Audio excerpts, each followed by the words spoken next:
Welcome to top headlines. AI శిక్షణ, పరిశోధన, స్టార్టప్ల అభివృద్ధికి నాంది పలికేలా కూటమి ప్రభుత్వం కీలక అడుగులు వేస్తోంది. ప్రముఖ సంస్థ ఎన్విడియాతో రాష్ట్ర ప్రభుత్వం అవగాహన ఒప్పందం కుదుర్చుకుంది.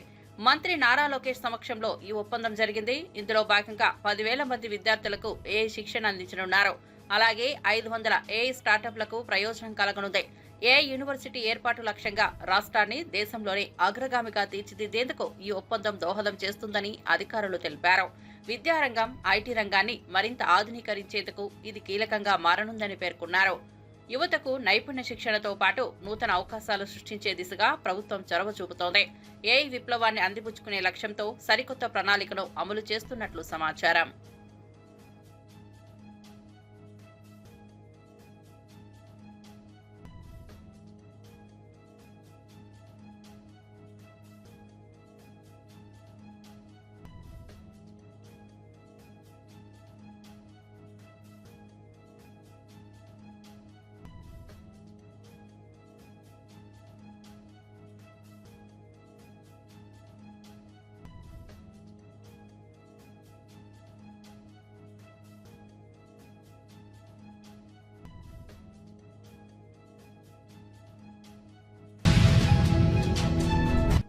పీఎంగా పనిచేసిన పివి నరసింహారావుకే కోర్టు నోటీసులు వచ్చాయంటే ఆయన కూడా మెజిస్ట్రేట్ ఎదుట నిలబడ్డారని గుర్తు చేసిన సీఎం రేవంత్ రెడ్డి కేసీఆర్ ను దేవుడిగా ఎవరూ పరిగణించరన్నారు.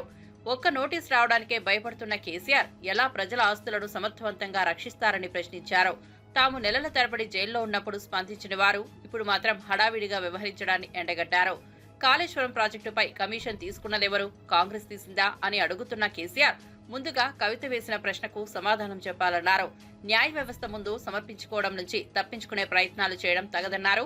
ఏ ఒక్కరిని ఉద్దేశించి కాదు, వ్యవస్థలో న్యాయం జరగాలన్నదే తమ లక్ష్యమని స్పష్టం చేశారు. ఇవాళ ఒక్క నోటీస్ ఇస్తేనే ఆయన ఆగమాగం అవుతున్నాడు. నెలల కొద్ది జైళ్ళల్లో గడిపిన మేమేమనుకోవాలి? నువ్వు దేవుడువా? నువ్వు మనిషివే కదా.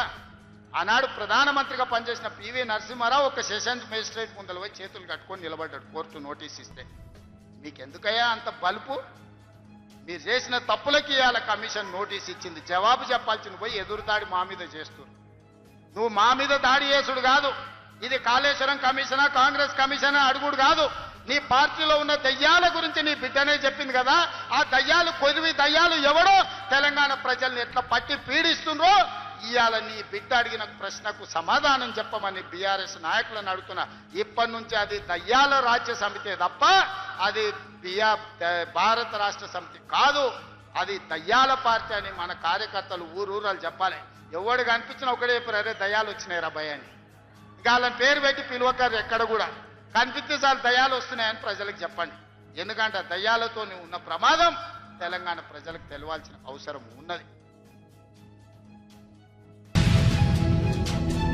రేపల్లె నియోజకవర్గంలోని పార్టీ కార్యాలయంలో మంత్రి అనగాని సత్యప్రసాద్ ప్రజల నుంచి నేరుగా అర్జీలు స్వీకరించారు. అనంతరం మాట్లాడిన ఆయన గత ఏడాది కాలంలో రోజుకో మంచి పని చొప్పున దాదాపు 300కు పైగా ప్రజలకు లబ్ధి కలిగించే పనులు చేశామని వెల్లడించారు.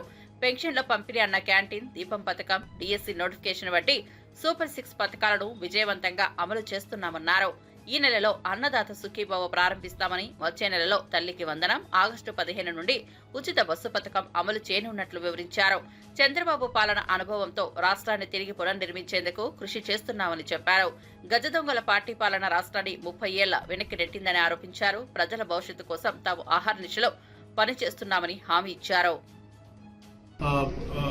రైతులకి మంచి అని చెప్పేసి కూడా నేను కోరుతాను. తద్వారా ఒక మంచి వాతావరణంలో ఈ రాష్ట్రంలో ఎలాంటి ఇబ్బంది లేకుండా, ముఖ్యంగా రెవెన్యూ చూస్తా ఉన్నాం.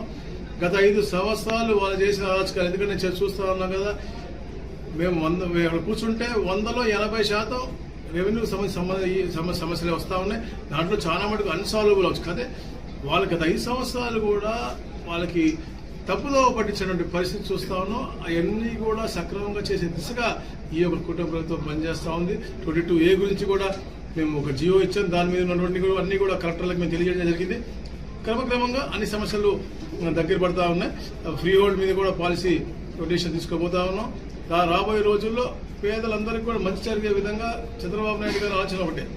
మానవీయ కోణంలో ఏదైనా పేద ప్రజలకు మంచి జరుగుతుంది అంటే ప్రభుత్వం కొంచెం నష్టమైనా పర్లేదు, తప్పకుండా పేద ప్రజలకు మంచి చేయాలనే లక్ష్యంతో పనిచేస్తారు. కాబట్టి భూమి విషయాల్లో కూడా తప్పకుండా చంద్రబాబు నాయుడు గారు సానుకూలంగా పేదలకు మంచి జరిగే దిశగా చేస్తారు. ఎక్కడెక్కడైతే పేదలు ఇబ్బంది పడుతూ ఉన్నారో అక్కడ ఉన్నటువంటి స్థానిక ప్రజాప్రతినిధులందరూ కూడా సమిష్టిగా దీని మీద అధ్యయనం చేసి తప్పకుండా భూ సమస్యలన్నీ కూడా పరిష్కరించే దిశగా తప్పకుండా ముందుకెళ్తారని ఆలోచిస్తారు. విజయనగరం జిల్లా చింతపల్లి బీచ్ లో యోగాంధ్ర కార్యక్రమాన్ని రాష్ట్ర ప్రభుత్వం ఆధ్వర్యంలో వైభవంగా నిర్వహించారు. వేలాది మంది పాల్గొని సముద్ర తీరంలో యోగాసనాలు వేసి ప్రజా ఆరోగ్యం పట్ల అవగాహన పెంపొందించారు. జిల్లా కలెక్టర్ డాక్టర్ బిఆర్ అంబేద్కర్ ఇతర ఉన్నతాధికారులు ఈ కార్యక్రమంలో పాల్గొన్నారు. స్వస్థత, ఆరోగ్య జీవనశైలిపై దృష్టి పెడుతూ జరిగిన ఈ ప్రత్యేక యోగా కార్యక్రమం ప్రజల్లో ఉత్సాహం నింపింది. సముద్ర తీర సౌందర్యం మధ్య యోగాసనాలు వేయడం ప్రత్యేక ఆకర్షణగా నిలిచింది. యువత, విద్యార్థులు, వయోవృద్ధులు, మహిళలు పెద్ద సంఖ్యలో పాల్గొన్నారు. ఆరోగ్యంపై ప్రభుత్వ కట్టుబాటును ప్రతిబింబించేలా ఈ కార్యక్రమం కొనసాగింది. యోగా శక్తితో ఆరోగ్యమే మహాభాగ్యమన్న సందేశాన్ని అందరికీ చాటింది.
జమ్మూ కశ్మీర్లోని కఠుడాలో ప్రధాని నరేంద్ర మోదీ భారీ అభివృద్ధిపై ప్రాజెక్టులను ప్రారంభించారు.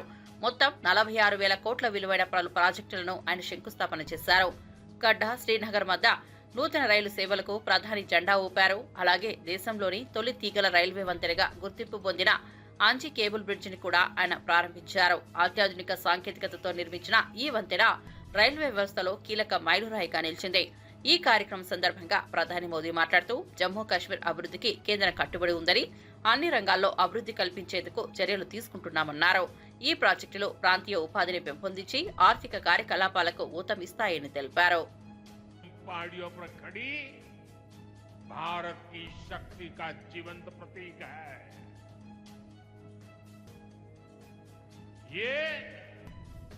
भारत के उज्जवल भविष्य की सिंह गर्जना है। ये दिखाता है विकसित भारत का सपना जितना बड़ा है उतना ही बुलंद हमारा हौसला है, हमारा सामर्थ्य है। और सबसे बड़ी बात नेक इरादा है, अपार पुरुषार्थ है।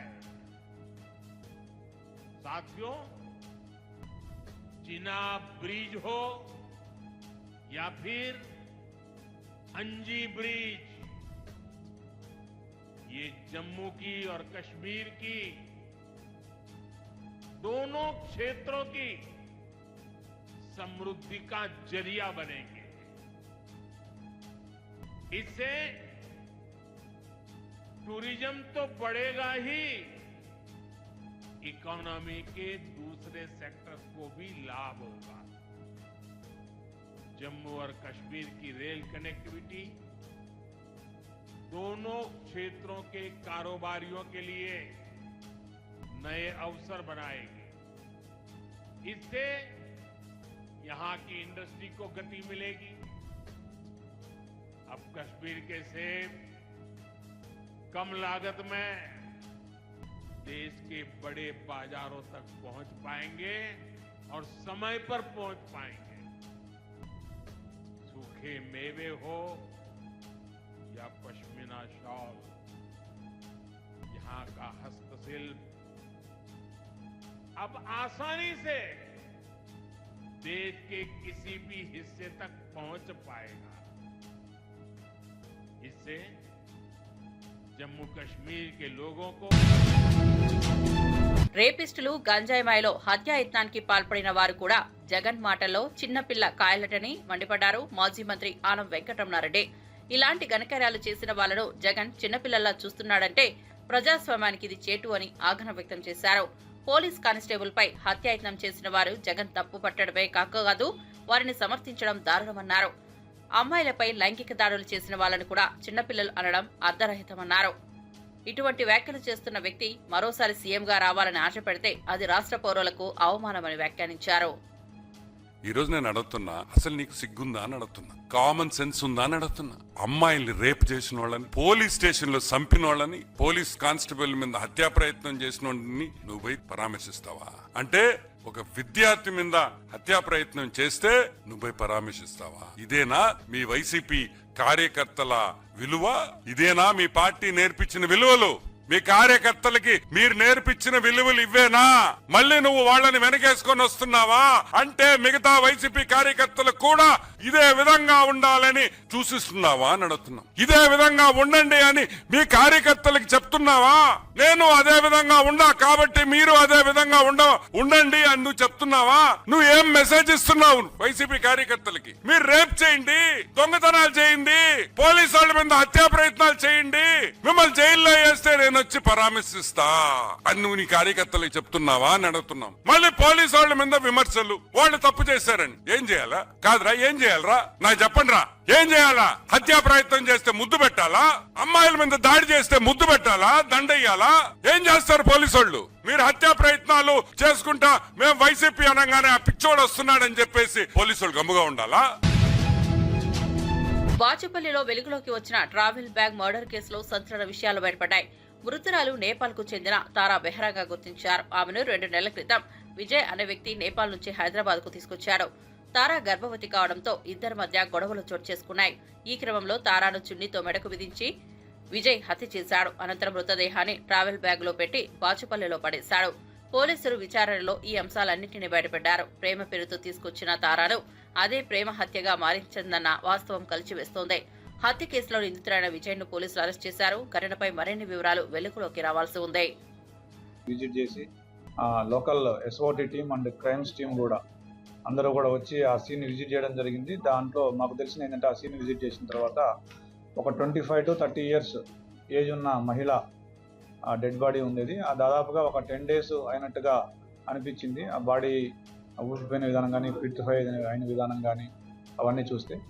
సో దాంతో ఆ కేసుని మా గౌరవ సిపి గారి అవినాష్ మోహంతి గారి ఆదేశాల, సైబరాబాద్ సిపి గారి ఆదేశాల మేరకు ఆ కేసుని ఛాలెంజ్గా తీసుకున్న పోలీసులు, ఎస్పెషల్లీ ఎస్ఓటి డీసీపీ శ్రీనివాస్ గారు, అదేవిధంగా అడిషనల్ డీసీపీ గారు, వాళ్ళ టీం అందరూ కూడా, అదేవిధంగా లోకల్ పోలీసు కూడా ఈ కేసుని ఛాలెంజ్గా తీసుకొని దాంట్లో వచ్చిన క్లూస్ని బట్టి within 48 hours of the case బయటకు వచ్చిన 48 hours ఆ కేసుని డిటెక్ట్ చేయడం జరిగింది సాంకేతిక ఆధారాల సహాయంతో. దీని ప్రకారం మనకు తెలిసిన వివరాలు ఏంటంటే, ఈ deceased 33 years women, she is from Nepal. ఈవిడ హౌస్ వైఫ్ ఉండేది. అయితే ఈ అక్యూజ్డ్ ఎవరైతే ఉన్నారో ఇతని పేరు విజయ్ తోపా. ఇతను కూడా నేపాల్కు చెందిన వ్యక్తి. నేపాల్లో గాల్కోట్ అనే ఏరియాలో బాగ్లుంగ్ అనే జిల్లాకు చెందిన వ్యక్తి. వీళ్ళిద్దరికీ ఫేస్బుక్ ద్వారా పరిచయం అయింది.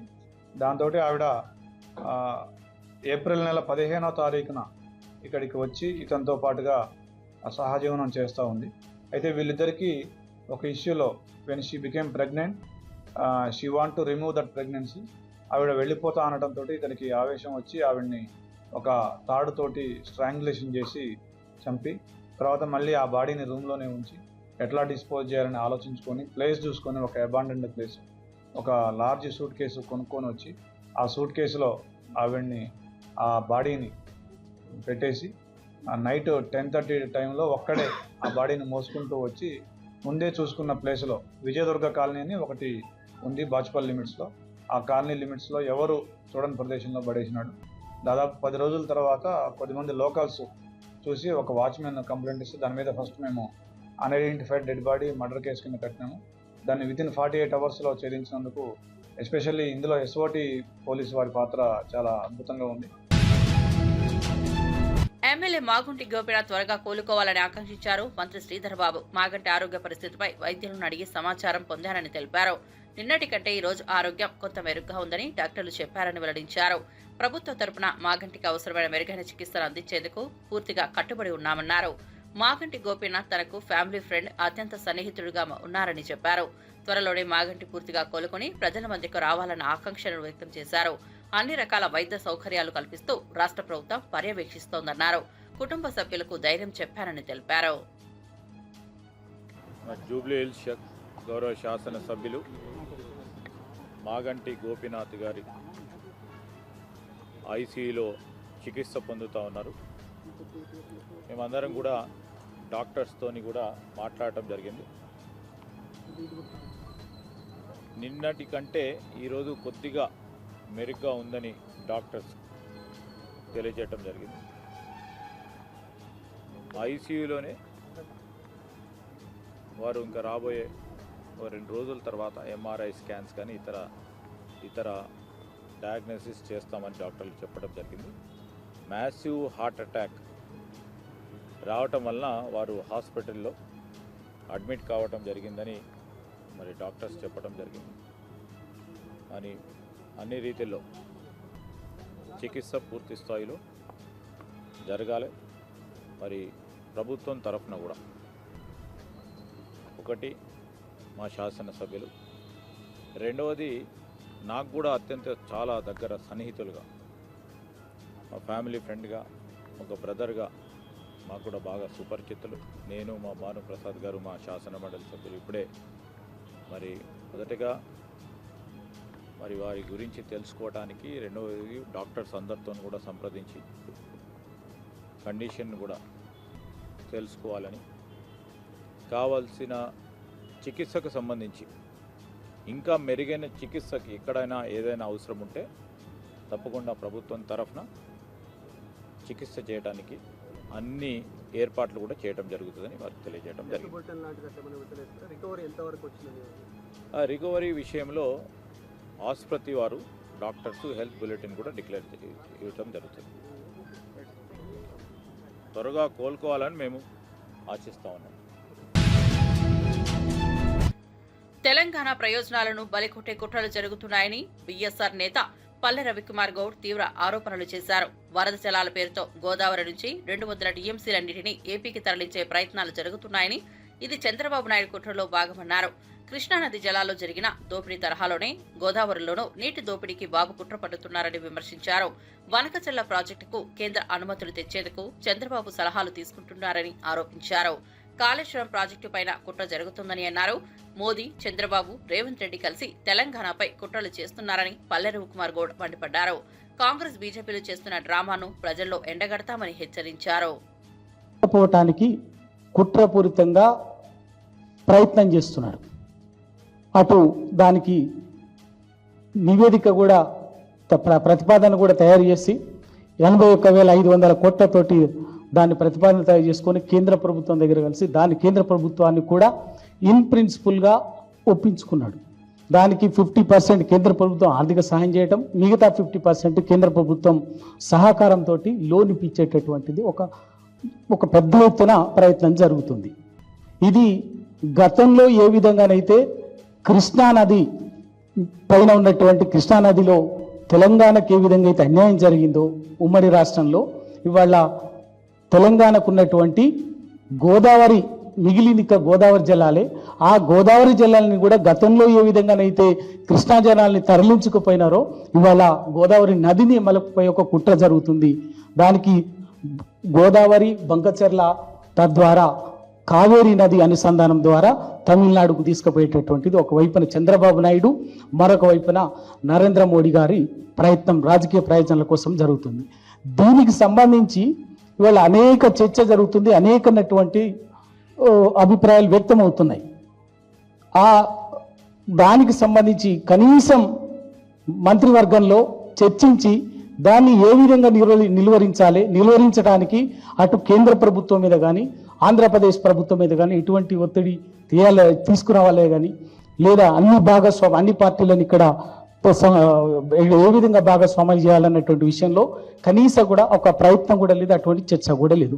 అంటే దీని అర్థం ఏంటంటే, దీనికి నాకు అనిపిస్తున్నది ఏంటంటే, ఎటువంటి పరిస్థితులు కూడా మరొక వైపునేమో కాళేశ్వరం తెలంగాణకు వరప్రదాయినిగా ఉండేటటువంటి కాళేశ్వరం మేడిగడ్డ ప్రాజెక్టునేమో ఒక నిరర్ధకంగా మార్చేటటువంటి ఒక దుర్మార్గమైనటువంటి కుట్రపూరితమైనటువంటి వ్యూహం కొనసాగుతున్నది. మరొక వైపునేమో ఈ గోదావరి జలాన్ని కింద చంద్రబాబు నాయుడు ఆంధ్రకు తీసుకుపోయేటటువంటి ప్రయత్నం జరుగుతుంది. ఇది అంతా కూడా చంద్రబాబు నాయుడు, నరేంద్ర మోడీ గారు ప్రభుత్వ ఉద్యోగుల సమస్యలపై తక్షణ స్పందనతో కీలక నిర్ణయాలు తీసుకున్నట్లు డిప్యూటీ సీఎం బట్టి విక్రమార్క తెలిపారు. ప్రభుత్వం ఉద్యోగుల సంక్షేమానికి కట్టుబడి ఉందని, వారి సమస్యల పరిష్కారానికి కేబినెట్లో చర్చించి నిర్ణయాలు తీసుకున్నామని తెలిపారు. పీఆర్సీ అమలు, పదోన్నతులు, పెండింగ్ బకాయిల చెల్లింపుపై తగిన చర్యలు చేపడతామని హామీ ఇచ్చారు. ఉద్యోగుల భవిష్యత్తుకు మేలు కలిగించేలా ప్రభుత్వ విధానాలు రూపొందిస్తున్నామని తెలిపారు. ఉద్యోగులు ప్రభుత్వం పట్ల నమ్మకం ఉంచాలన్నారు. త్వరలోనే ఉత్తర్వులు జారీ చేసి ప్రయోజనాలు అందిస్తామని బట్టి విక్రమార్క స్పష్టం చేశారు. డిఏ సంబంధించి ఉద్యోగ సంఘాలు ఎదురు చూస్తూ ఉన్నారు. దీనికి సంబంధించి ఆర్థికంగా ఉన్నటువంటి పడేటువంటి భారాన్ని కూడా లెక్కలు కట్టి ప్రస్తుతానికి 2 డిఏలు ఉద్యోగ సంఘాలకి ఉద్యోగస్తులకు ఇవ్వాలని, ఒక డిఏ ఇప్పుడు వెంటనే చెల్లించాలని, అట్లాగే ఇంకొక డిఏ ఒక 6 నెలల తర్వాత చేపట్టాలని నిర్ణయం చేయడం జరిగింది. ఒక డిఏ ఇప్పుడు, ఇంకొక డిఏ ఒక 6 నెలల తర్వాత. ఇది అత్యంత ప్రధానమైనటువంటి అంశం ఉద్యోగస్తులకు సంబంధించినంత వరకు. అట్లాగే ఆర్థికంగా రాష్ట్ర ప్రభుత్వం పైన, ఖజానా పైన పడేటువంటి భారాలు సంబంధించినటువంటి అంశాలు, ప్రధానమైనటువంటి అంశాలు కూడా వారికి ఉపయోగకరంగా ఉండేటట్టుగా కొన్ని నిర్ణయాలు చేయడం జరిగింది. దాంట్లో హెల్త్ కార్డ్స్ సంబంధించి ఒక ప్రధానమైనటువంటి అంశం. హెల్త్ కార్డు సంబంధించి వారు ప్రత్యేకంగా ఉద్యోగస్తులతో కానీ నాతో కానీ మాట్లాడినప్పుడు ప్రతి ఉద్యోగి 500 రూపాయల లెక్క కాంట్రిబ్యూట్ చేస్తూ సంవత్సరానికి వారు పోగేసినటువంటి అమౌంట్కి సమానంగా ఈక్వలెంట్ అమౌంట్ని రాష్ట్ర ప్రభుత్వం నుంచి కూడా కాంట్రిబ్యూట్ చేసి దాన్ని ఒక ట్రస్ట్ రూపేణా ఏర్పాటు చేసి ఆ ట్రస్ట్కి సంబంధించి రాష్ట్ర ప్రభుత్వ ప్రధాన కార్యదర్శి స్థాయితో ట్రస్ట్ చైర్మన్గా, అధికారులకు సంబంధించి కొద్దిమంది, ఉద్యోగాలకు సంబంధించినటువంటి వాళ్ళతో కూడా కొద్దిమందిని కలిపి ఒక ట్రస్ట్ని ఏర్పాటు చేసి ఎటువంటి ఆరోగ్యపరమైనటువంటి అంశాలు తలెత్తినా వాళ్ళకి ఈ ట్రస్ట్ ద్వారా వెసులుబాటు కల్పించేటువంటి నిర్ణయాన్ని చేయటం జరిగింది. ప్రధానంగా వారసత్వంగా, అంటే గత ప్రభుత్వం పెట్టిపోయినటువంటి పెండింగ్ బిల్లులు సంబంధించి కూడా, ఉద్యోగస్తులకు సంబంధించినటువంటి పెండింగ్ బిల్స్, ఆ బిల్స్ కూడా ప్రయారిటైజ్ చేసుకొని ప్రతి నెల కనీసం 700 కోట్లు తగ్గకుండా ఆ పెండింగ్ బిల్లులు సంబంధించిన, ఉద్యోగస్తులకు సంబంధించిన బిల్లులు బకాయిలు కూడా నెలల వారీగా క్లియర్ చేస్తూ ప్రయారిటైజ్. తెలంగాణ సీఎం రేవంత్ రెడ్డి మంత్రి ఉత్తమ్ కుమార్ రెడ్డిపై మాజీ మంత్రి హరీష్ రావు తీవ్రంగా విరుచుకుపడ్డారు. చంద్రబాబు ఇంటికి ఉత్తమ్ కుమార్ రెడ్డి సతీ సమేతంగా వెళ్లి బజ్జీలు తిని వచ్చారని, అప్పటి నుంచే బాబుకు ఎదురు చెప్పడం మానేశారని విమర్శించారు. రేవంత్ రెడ్డి గురుదక్షిణ చెల్లించుకుంటున్నట్లు వ్యవహరిస్తున్నారని ఆరోపించారు. కృష్ణానది జలాల్లో తెలంగాణకు ఉన్న 65 టీఎంసీల వాటాను వాడుకోకుండా ఆంధ్రప్రదేశ్ కి వదిలేస్తున్న చేతగాని ప్రభుత్వం ప్రజలను మోసం చేస్తోందన్నారు. నీటి విషయంలో రాష్ట్ర ప్రయోజనాలను తాకట్టు పెట్టినంత పనిగా ఉందని ఆరోపించారు. చంద్రబాబుతో పొత్తుకోవడంలోనే నీటి సమస్యపై మౌనం పాటిస్తున్నారని మండిపడ్డారు. తెలంగాణ రైతులు నీళ్ల కొరతతో సతమతమవుతుంటే ప్రభుత్వం స్పందించకపోవడం దారుణమన్నారు. ఇవాళ రేవంత్ రెడ్డి, ఉత్తమ్ కుమార్ రెడ్డి ఇద్దరు కూడా చంద్రబాబుకు దాసోహం అయిపోయింది. రేవంత్ రెడ్డి గురుదక్షిణ చెల్లించుకుంటుండు. ఉత్తమ్ కుమార్ రెడ్డి కూడా భార్యాభర్తలు ఇద్దరు పోయి విజయవాడకు పోయి విజయవాడలో చంద్రబాబు గారిని కలిసి బజ్జీలు తినొచ్చిండు. అప్పటి నుంచి నేను కూడా అగనెస్ట్ మాట్లాడతలేడు. కృష్ణా నదీ జలాల్లో 10 ఏళ్ల రాష్ట్ర చరిత్రలో ఎప్పుడూ కూడా వాడనంత తక్కువ నీళ్లు వాడింది ఈ సంవత్సరం కాంగ్రెస్ ప్రభుత్వం.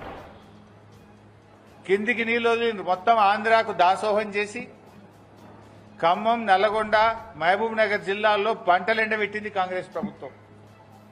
క్రాప్ హాలిడే ప్రకటించింది కాంగ్రెస్ ప్రభుత్వం. ఈ సంవత్సరం మనకు తాత్కాలిక కేటాయింపుల ప్రకారం ఇచ్చిన నీళ్ల కంటే 65 టీఎంసీల నీళ్లు తక్కువగా వాడిన చేతగాని దద్దమ్మ ప్రభుత్వం కాంగ్రెస్ ప్రభుత్వం. ఇలా 65 టీఎంసీలు తక్కువ వాడడం అంటే 6,50,000 ఎకరాలకు పంటకు నీళ్లు ఇవ్వకపోవడమే. ఉన్న హక్కును, ఉన్న తాత్కాలిక కేటాయింపుల్ని కూడా వాడుకోకుండా ఆంధ్రాకు నీళ్లు వదిలింది నువ్వు కాదా ఉత్తమ్ కుమార్ రెడ్డి? దీనికి ఎందుకో సమాధానం చెప్పవు. చెంపలేసుకొని ముక్కు నేలకు రాయి. 65 టీఎంసీల నీళ్లు మన హక్కును వినియోగించుకోలేని చేతగాంతనం నీది, ఫెయిల్యూర్ నీది.